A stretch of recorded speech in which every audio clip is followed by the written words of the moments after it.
Hi, my name is Dan Sanguinetti, and this is Film Rhapsody.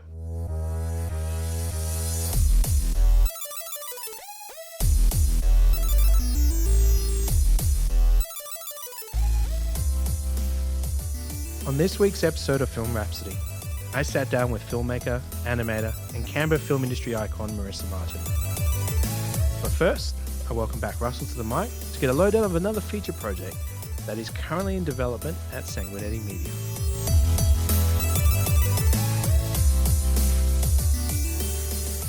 Hello, Russell. Welcome back to Film Rhapsody.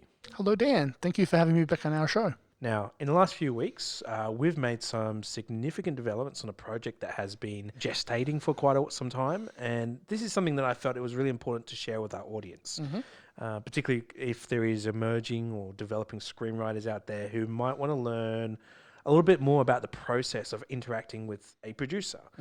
Now, I'll openly admit all producers work in different ways when it comes to developing content, but a process that has grown here at Sanguineti Media that I actually I love this process, and that is organising a script reading with actors to essentially perform the script as a sort of form of proof of concept or field testing dialogue or scenes and ideas and things like that.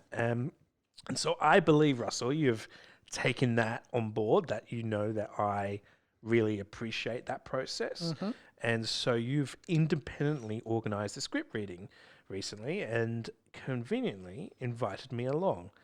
Now, I want to assure all our listeners that Alice is still the number one priority, even though, we've got a number of projects on our slate. Obviously, we've got Wombat Man that's still in production. We've got this podcast that we're doing on a weekly basis, as well as our other web series at the Phoenix that is moving along in post-production. But we've been discussing about how to continue building Sanguineti Media's production slate. So tell us all about it. What is this new project that has been growing inside you for some time, and you presented to me recently and got me quite excited about it and wanting to make it? Okay, well, this has been around for about 4 years now. Back in 2015, the two of us met during a thing called the Accelerator Pod, which was basically this initiative put together by Screen Canberra, Silver Sun Pictures, and Odin's Eye as a way of getting a bunch of writers together to come up with concepts for low-budget films, at the end of which they will select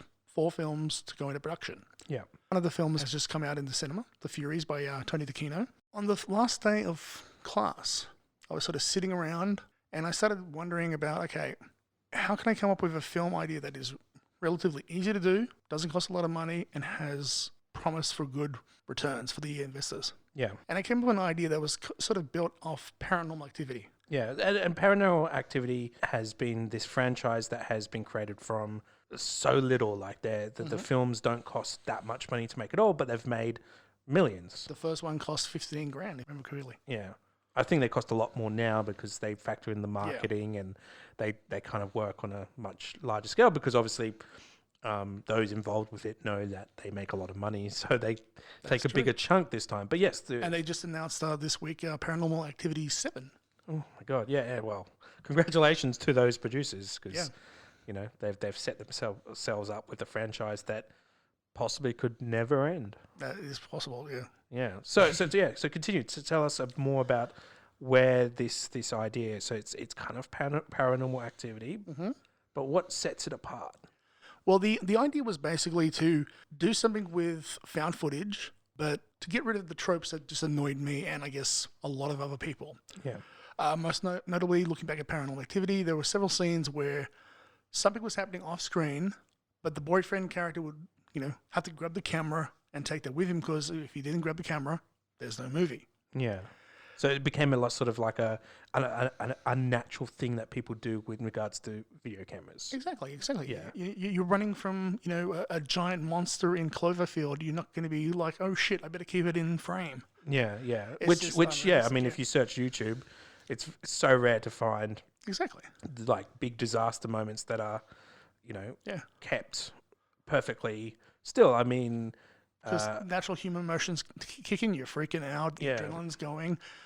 You're not thinking of, the perfect picture, the perfect frame. Yeah.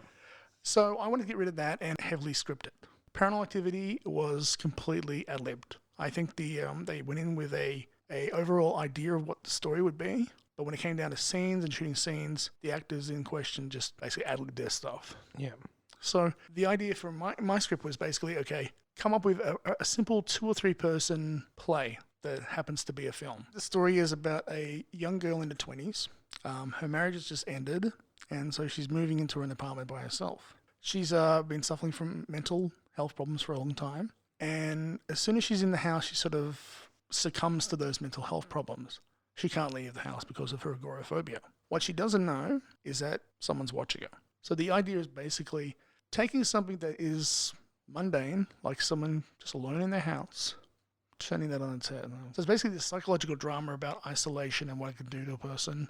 The longer you're alone, the longer you allow yourself to focus on your problems, to obsess over your fears, obsess over what happened to you, to ruminate on these problems. Now, it's something I have dealt with in the last few years, and it's something the character will deal with. And it's, I think, something that a lot of people we found with the script reading connect with, especially the young women living alone and how that can basically get to you. You showed us a video to help sort of explain what this story is about. This video you found on the internet. We're not sure if it's authentic, but I don't think that matters because what this video does makes... It's very powerful, isn't it? It's very, and it sets exactly what this film could possibly be. So what happens in this video? So basically, what happens in the video is a guy has been waking up every day to find food missing from his fridge. Yeah. He assumes that it's his girlfriend, that she's got up in the middle of the night and she's sleep eating or something like that. Yeah, and she insists. Yeah, she says, it's not at all, not me, stop blaming me, leave me alone. Yeah. So he sets up a video camera one night to film the fridge and to see what's going on. What he finds is a woman crawling down from his attic, hatch, whatever you call it, yeah. And basically helping herself to food, to watching a bit of TV, to relieving herself in his sink, and at one point even coming very close to being caught by him before she crawls back up into the crawl space and is gone. So I remember seeing this video, and I have a crawl space in my house. I'm sure you have one. I'm sure most of our listeners have one. So the idea of someone being up there in this area of the house that we don't go up to. And that there could be somebody there. Someone there. Who's watching us. And I remember seeing that video going, wow, there's a movie. It's stuck with me for 4 years.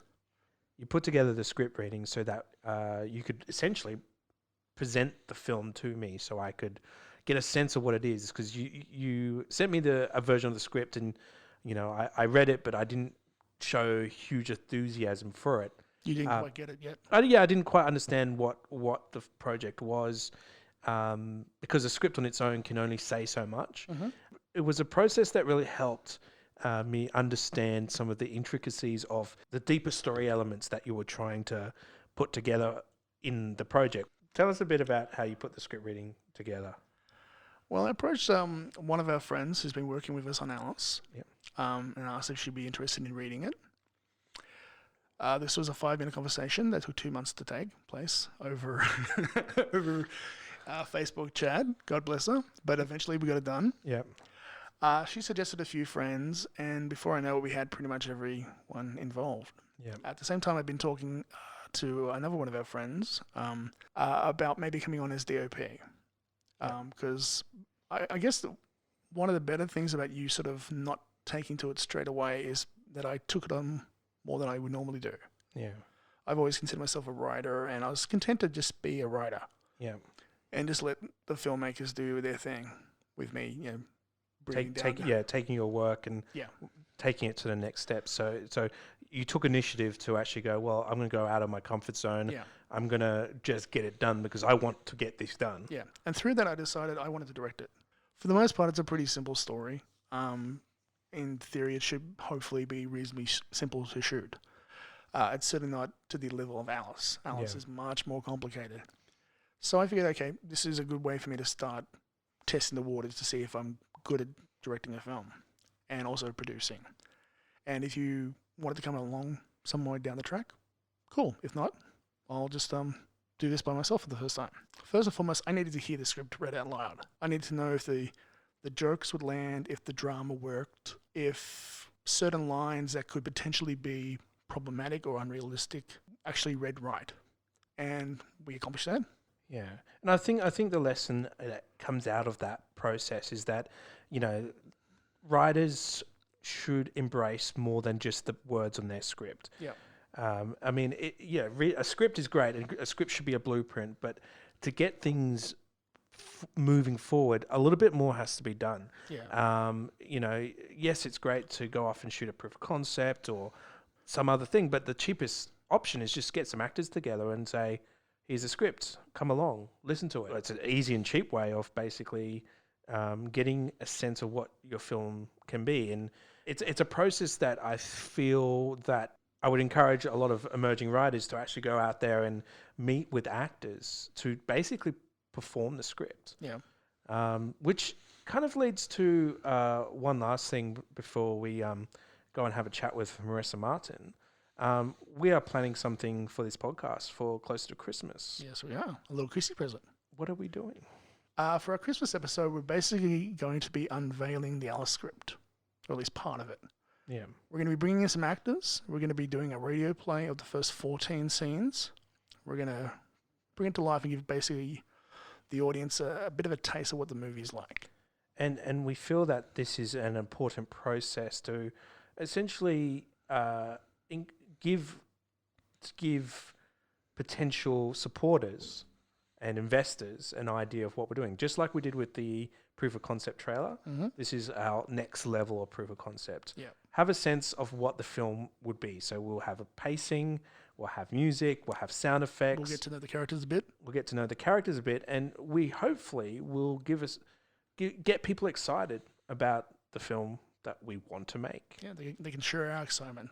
You know, we're very excited about unveiling this. We're also very terrified, but hey, what the hell? You can't sit on your writing forever. We're going to unveil and hopefully have a Christmas miracle. So stay tuned for that podcast.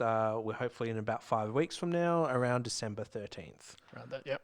Next up, we move to my chat with Marisa Martin from earlier this year, where I began the conversation talking about our guest from 2 weeks ago, Hugh Sanderson, and his award-winning Lights, Camera, Action films.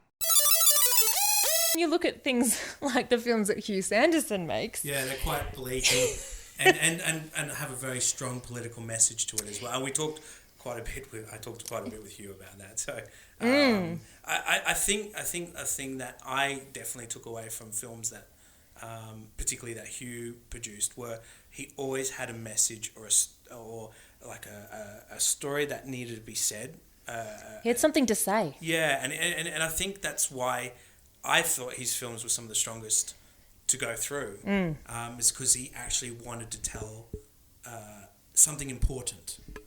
Yeah. Whatever the idea was. He had a reason for the films had reasons. Yeah. You know, and that's fantastic. I mean, I love a good, film that's just fun. But a film that has something to say is something that will stay with you longer because you'll keep thinking about it and you'll keep mulling it over in your mind. And so Hugh's films, apart from being technically exceptional, had that in them, that they were, I don't want to say enjoyable, but they were satisfying from a viewer's point of view because they were a complete little, story. And it had something important to share. Hugh has a political mindset and he's interested in social welfare and all those sorts of things, and that's why that comes through his work. Do you get jealous that you can't make films for LCA? And we can talk about Flickerfest in a moment because I think that's a pretty exciting, important thing that we should mention. But do you feel if you were able to enter, you would be making a film every year like everyone else? I certainly would have in the first couple of years. Yeah. Absolutely. I was, when we first made it, I was a young filmmaker. I was keen to make films. I wanted opportunities like this. Absolutely. Probably for the first 10 years, I would have. Last couple of years, maybe, I'm old now, so I'm tired. But possibly because having a deadline and having a focus is really great for creativity in a lot of ways. I mean, I ran Canberra Short Film Festival for 5 years, and every year I was jealous I couldn't enter that, because that meant that was I could make a film any time during the year and submit that, whereas Lights Canberra is more intense. But, I was making films that I couldn't enter. I was making, films that I was putting a lot of effort into, a lot of money into, that were doing well all over the place but couldn't screen in Canberra. Yeah. And that's because I was running Lights Canberra Short Seasons and Canberra Short. Yeah. And that's just because no one else would. Yeah. But thankfully, Canberra Short has found its new home with Silver Sun and John Frolick, and they've managed to keep it going for many years now, which is fantastic. Yeah. Short Seasons, unfortunately, ran its course. Yeah. I don't know. Yeah, maybe I would, because it would be fun. Yeah. I know people who make films for Lights Canberra because it's fun and it's the only time they make a film and they know they've got a deadline and they're super excited, and it's just a way to do something and have it finished. Yeah. So I guess why I asked that, because I think you're a very talented filmmaker. Oh, thank you. Tegan the Vegan is one of my favourite animations.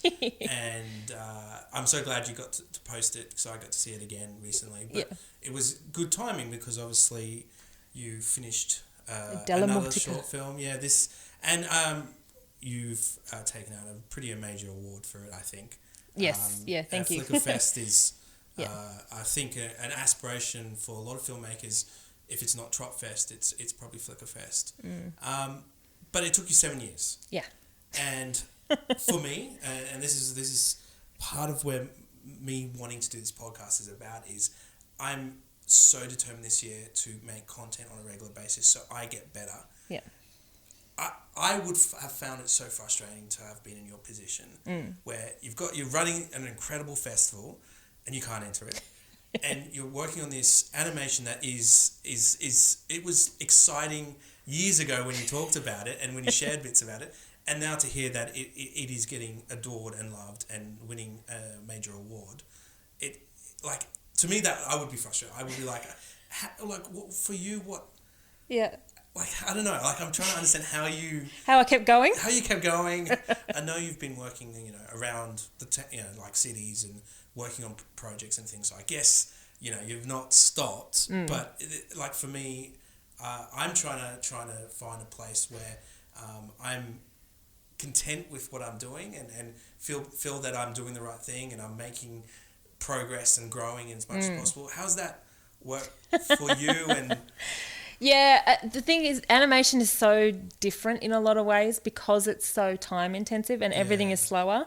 I did make, I've made a few things while I've been making this film. So I've made video clips and I've made other short films that have done okay and such, but nothing with the sort of, intention that Delamort had. Yeah. So Delamortico is a steampunk film, so that, you can imagine what that means in terms of production design. Yeah. Huge amounts of design. And I think when we first started on it and we took it to Project Pod, Screen Canberra's Project Pod, this was 8 years ago. And we started developing it into a much larger project. We really developed the characters to a point where, Mum and I were like, because my mother worked on it with me, we're like, we love these girls so much, we're ready to spend the next decade with them. Yeah. And it would have been nice to do more with them than just the one film, but the money ran out. So we did all the bulk of the original filming and all of the acting, all of the voice recording, all of that early on, and then we spent the next sort of year or so making it, but then the arts grant ran out, so it was a matter of I need to work now and then I'll get back to it, work, get back to it. When I made Tegan, I was fortunate enough that I was able to work three days a week every week for 6 months, and then we shot it in that time. So I had 2 days a week of paid work that was enough to keep me, pay my bills. And then I could spend 3 full days a week shooting. And then I would spend almost every evening doing post on it, or building the next set, or, making tiny props and stuff. Whereas this film, I had family commitments and life gets in the way and all those sorts of things, which meant that I couldn't work on it as intensely as I worked on Tegan. And I had to spread it out. But every time I looked at it again, I would go, it's so beautiful. Yeah. And that's what kept me going. Yeah. Yeah. I would look at a frame and go, gee, it's pretty. Gee, we've made magic here and I just need to tidy it up, or you need to do the edit, or there was a time, it was about 2 years ago, we thought we were finished and I showed it to some people and the feedback was there was a story point missing here, a bit of a plot hole here, a scene that we'd cut out, probably had to go back. So then it took us 2 years to shoot those extra scenes. We actually wrote a scene to fill that plot hole. And so it was a bit of, we thought we were done. And then, but I really wanted it to be perfect. Because I remember, God, years ago when Electric Shadows closed. They had their Evolution Film Festival, and I was lucky enough to have a retrospective of my short work played then. And watching some of them made me cringe. Some of them I was like, oh no, because they were student films or films that I'd made just out of school or something, and I would cringe occasionally when something happened on screen, and I just thought to myself at that time, I never want to cringe again. When I watch my work, I want to be sitting there going, this is so good. And so Tegan was the first film I made after that, and I'm really proud of Tegan. And I watched that film and go, yeah, it's gorgeous. And I wanted the same experience here, and so that's what made it take so long. I spent 6 months tidying frames, digitally tidying up frames and putting smoke in and steam in, and if something wasn't right, I would reshoot it, or I would get in there and CG fix it, because I wanted to be super proud of the work. I wanted it to be as perfect as it could be, so that's why it took so long. But that I think is probably why now it will be remembered and it was worth it. And I think, I find as well to hear that you actually went back and redid things, and that's what added more time. That is a big thing for me that I've encouraged on student filmmakers that I work with, or those I'm mentoring, and going, you should go back. And it's very easy, and because I as a student would be like, nah, it's done, move on. But having that critical analysis of yourself to go, it is not quite there, and you should have the time to go back, because it's important to making sure everything is working and everything is there, and it is something I want to learn better, and I want to be able to have that opportunity. I've just got one last question, and just sort of get a piece of advice, I guess. There are filmmakers out there who have either done student work or they're looking to make the next step. What word of advice could you give, apart from obviously give it your best shot, get out there, do it? Is there something that from your past where you've realized, oh, that was a mistake or something like that, where you could you could go back and tell yourself? What's that? Well, when I before I made Tegan, so I was a live action filmmaker. I still am a live action filmmaker. I'm lucky enough to have received a Screen ACT grant this year, Screen Canberra. So I'll be making another film this year, which is very exciting. But the reason I got into animation was because my life was out of control and I needed to control in something, and you can control everything in an animation. And it suited my particularness. But that said, you can make the most beautiful, flashy, exciting, technically amazing film. If it doesn't connect with the audience, they'll get bored and they won't pay any attention. And I've watched a lot of short films, hundreds and hundreds and hundreds of them. And the ones that connect with judges are often the ones that come from something real. And whether it comes from a personal experience of the filmmaker or just something that is quite easily relatable, that the audience can then relate to themselves, that is so important. Yeah. So when I went to make Tegan, I thought, well, I'm tired of making films, that are cool or whatever, because that was the sort of films I was making before that. Things that were kind of interesting and, backwards films and single shot films and stuff that were difficult, and certainly satisfying in some way, but they were doing all right at festivals, but I wanted to go that next level up.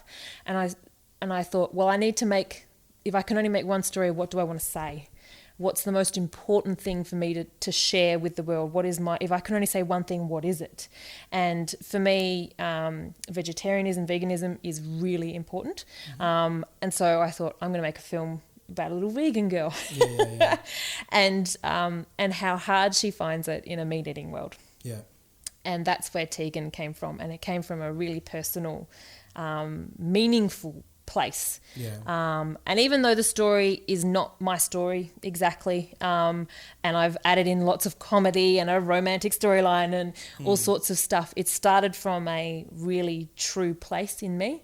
And Della Mortica is kind of similar in that it's about three sisters, and it's about their relationship with each other, and it's about how important family is, and it's about how, with a strong family bond, you can do something awful to your sister and she will still love you.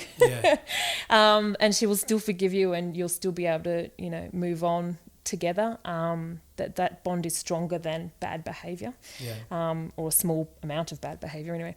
And again, I was really excited by the visual style and the style of animation, the paper cutouts and all of that, but it came back to, it's about family. And they're the films that speak to people, because there's always someone else out there. A lot of people who saw Tegan said it was just about being different, and a woman said, because she's deaf, and she said to me that she saw it and recognised herself as the girl who was being teased because she was different. And it didn't matter that it was about, food. For her, it was about her difference, which was deafness. And likewise, Della Mortica, people, sure, it's about, there's a boy and two girls two sisters think he's cute and whatever, but it's not really about that. It's really about family and how important sibling relationships are. And that connects with people. Even if, you're not a 15-year-old girl, you'll still recognise yourself in those characters. And that's what works, I think. That's what connects with judges and audiences and makes your film go places. Cool. If people want to see Tegan the Vegan, where can they see that? They can see it on teganthevegan.net. So it's on Vimeo, and you just Google Tegan the Vegan short film, you'll find it. But it is on the website teganthevegan.net. Della Mortica. When I know it's a Flickerfest that's happened. What's next? It's going on its festival run now. So Flickerfest was the first big festival to screen it, and hopefully, fingers crossed, we'll get into a bunch of others and you'll be able to see it at various festivals. Eventually it'll go online, but at the moment it's on its festival run. Well, thank you for chatting, and thank you for talking on my podcast. No, thank you. Oh, can I just say, the film you made, where all the black and white film, this was one of the early Epitaph. Where you had all those people lying down in the middle of Civic Square. That shot, I still think of it. It's one of my favourites of all of Lights Canberra films. What time of day did you shoot that? 6:30 a.m. on a Sunday morning. Oh, wow. It was dead. We were so worried that there would be people there, and we were preparing to tell, can you move away? But it was dead. It was absolutely, and it wasn't until at least 8 o'clock. And we were disappointed with how many people turned up, but it just worked out really well. It's a very, very memorable shot. Just the idea of seeing such a well-known Canberra location with everybody lying dead, basically, on the ground. It still strikes me. Still hits me here. 2005, that was. A long time ago. But it's so good, and it stays. Some things stay with you, and that moment in that film stayed with me. Since I last spoke to Marisa earlier this year, Della Mortica Carousel of Shame has now gone on to be selected in a number of film festivals, including the Atom Awards, where it was a finalist for Best Animation, the St Kilda Film Festival, and it received a nomination at the Perth Revelation Film Festival. The film was also shortlisted for Best Animation for this year's AACTA Academy Awards, and it won Best Film at the Canberra Short Film Festival. You can find out more about the film at delamortica.com. On our next episode, Russell and I explore Hollywood's remake culture that has taken hold in the last decade, where audiences seem to look for the familiarity over originality, and how this could affect the future marketing plan for Alice. Film Rhapsody is produced by Dan Sanguinetti and Russell Lee for Sanguineti Media. Head to sanguinetimedia.com.au to subscribe to all our episodes. Oh, I didn't record it.